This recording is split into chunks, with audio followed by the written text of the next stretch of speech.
Hello అండి, అందరికీ నమస్కారం. అందరూ ఎలా ఉన్నారు? అందరూ బాగుండాలి, అదే నాకు కావాలి. Welcome back to our channel పల్లెటూరి చిత్రాలు.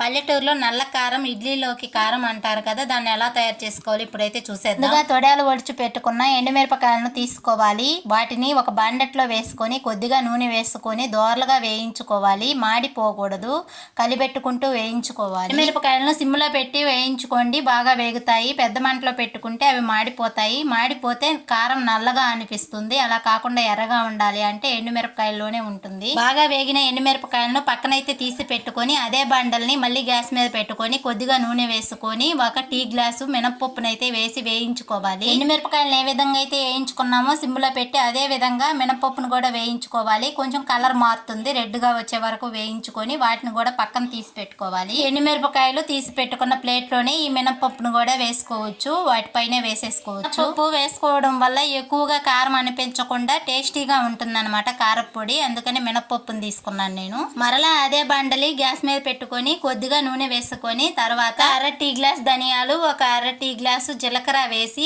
బాగా వేయించుకోవాలి దోరలుగా.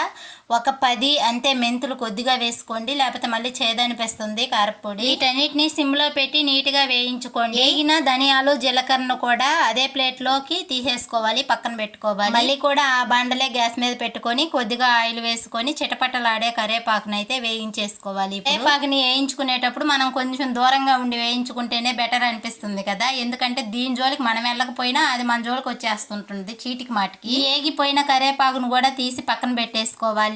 తర్వాత తగినంత ఉప్పు వేసేసుకొని 2 తెల్లగడ్డలు ఒలిసి వేసుకొని తర్వాత అన్నిటినీ వేసి మిక్సీలో గరగరా తిప్పుకుంటే పొడి అయిపోతుంది, ముగుమలు ఆడిపోతుంది. వాసన అయితే కారపొడి అదిరిపోయిందండి. ఇలా ట్రై చేసుకోండి, చాలా బాగుంటుంది. ఇడ్లీలోకి వాడుకోవచ్చు, అలాగే అన్నంలో కూడా ఈ కారం వేసుకొని కొద్దిగా నెయ్యి వేసుకొని తింటే ఆహా అనిపిస్తుంది, చాలా టేస్టీగా ఉంటుంది. ఒకసారి ఇలా ట్రై చేయండి. ఓకే ఫ్రెండ్స్, వీడియో నచ్చితే లైక్ చేయండి, షేర్ చేయండి. అలాగే మన ఛానల్ని ముందుగా చూస్తున్నట్టయితే ఎవరైనా సరే సబ్స్క్రైబ్ చేసుకోకుండా మాత్రం ఉండదు, ప్లీజ్ సబ్స్క్రైబ్ చేయండి.